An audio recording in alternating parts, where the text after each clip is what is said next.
Hello everyone, ఈరోజు మీకు అందరికీ వైట్ చికెన్ కుర్మా ఎలా చేయాలో నేర్పిస్తాను. ఇది చాలా టేస్టీగా ఉంటుంది. దీంట్లో కమ్మటి పెరుగుతోనే చేస్తాం కదా దీన్ని, అందుకే అంత బాగుంటుందన్నమాట. దీనికి కావాల్సిన ఇంగ్రీడియంట్స్: ఉల్లిపాయలు 2 మీడియంవి, టమాటో 1 మీడియము, పచ్చిమిరకాయలు నేనైతే ఒక 10 to 11 తీసుకున్నాను. మసాలా పేస్ట్ చూపిస్తాను ఎలా చేయాలో. చికెన్ బాగా కడిగి పెట్టుకొని 700 grams, పెరుగు ఒక 1/2 లీటరు, ఆయిల్ ఒక 1/2 కప్పు, ఉప్పు తగినంత, కొత్తిమీర కరివేపాకు తగినంత. మసాలాకు కావాల్సినవి ధనియాలు, కొబ్బరి, అల్లం వెల్లుల్లి పేస్ట్, చెక్క, లవంగ బాగా గ్రైండ్ చేసి పెట్టుకోండి మెత్తగా. ఆ పేస్ట్ రెడీగా పెట్టుకోండి. ఇంగ్రీడియంట్స్ లిస్ట్ ఇచ్చాను, ఒకసారి మళ్ళీ చెక్ చేసుకోండి. ఒక బౌల్ తీసుకొని దాంట్లో కడిగిన చికెన్ వేసి దాంట్లో పెరుగు కూడా వేయండి. దాంతోపాటు ఆల్రెడీ మనం రెడీ చేసుకున్నాం కదా మసాలా, ఆ పేస్ట్ కూడా వేయండి. వేసి 2 బాగా మిక్స్ చేయండి. ముక్కలంతా పట్టేలాగా నిదానంగా మిక్స్ చేసుకోండి నీట్గా. తర్వాత దాంట్లో ఉప్పు కూడా వేయండి తగినంత. ఒక సగం వేసేసేయండి ఇప్పుడు టేస్ట్కి తగ్గట్టు. కూర ఉడికినాక మళ్ళీ ఇంకొక హాఫ్ ఎత్తురు. ఇప్పుడు 15 to 20 minutes పక్కన పెట్టేయండి. ఒక ప్యాన్ తీసుకొని దాంట్లో మళ్ళీ ఆయిల్ వేసుకోండి. చికెన్కి కొంచెం ఆయిల్ ఎక్కువ ఉంటేనే బాగుంటుంది కాబట్టి ఎక్కువ వేస్తాను నేను నాన్ వెజెస్లో.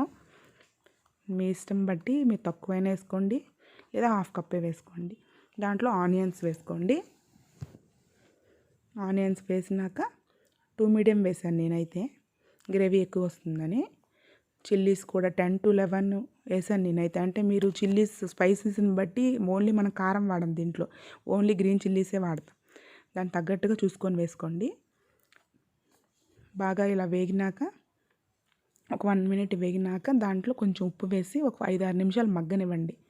ఎందుకంటే ఎక్కువ వేపకూడదు, ఎర్రగా రాకూడదు, ఇవి ఈ కలర్లోనే ఉండాలి. అంటే మనం వైట్ కలర్ చికెన్ చేస్తున్నాం కదా అందుకని. టమాటో కరివేపాకు వేయండి. వేసినాక టమాటో మగ్గాల్సిన అవసరం లేదు, ఆల్రెడీ మ్యారినేట్ చేసుకున్న ఈ కూరనంతా దాంట్లో కలపండి. బాగా నిదానంగా కలుపుకోండి. కలిపినాక మూత పెట్టేసేయండి. మూత పెట్టి ఒక 10 minutes వెయిట్ చేయండి. ఇప్పుడు ఈ విధంగా వాటరిష్ లాగా అవుతుంది కర్రీ, ఎందుకంటే దీంట్లో పెరుగు వేసాం కదా, వాటర్ అంతా బయటకు వస్తుంది అనమాట.